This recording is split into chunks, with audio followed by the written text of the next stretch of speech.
shove, President Boris Yeltsin's loyal troops did their job. Using tanks and machine guns, the Russian army overwhelmed defiant forces inside the legislative center. After a 10-hour battle, hundreds of anti-Yeltsin rebels walked out of the parliament building under a white flag and were taken into custody. A short while later, their two leaders, Parliamentary Speaker Ruslan Khasbulatov and former Vice President Alexander Rutskoy, gave themselves up and are now believed to be at a maximum security prison in the Russian capital. Casualty estimates run as high as 500 dead.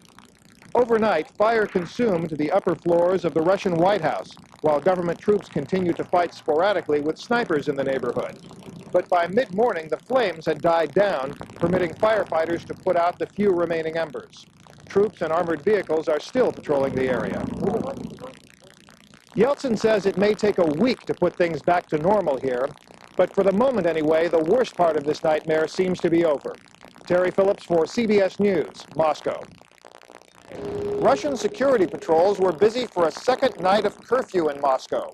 Beginning at 11 p.m., police stopped and searched vehicles and detained anyone who was out on the street without official permission. Troops continued to guard the area around the Russian White House, although there were no reports of fighting near the burned-out Parliament building. Gunfire was heard in other parts of the city. Police say at least some of that shooting was attributable to what they called ordinary hooliganism. The Russian army helped remove disabled vehicles from the streets of Moscow. According to a military spokesman, there were no attacks on government troops overnight. The special forces which led the assault against the opposition stronghold have begun to withdraw from the city center. Administrators at the Ostankino television tower are still assessing damage to the broadcast facility, where scores of people were killed.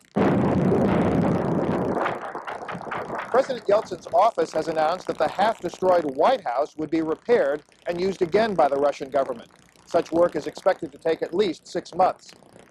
Yeltsin has also canceled press censorship in Russia.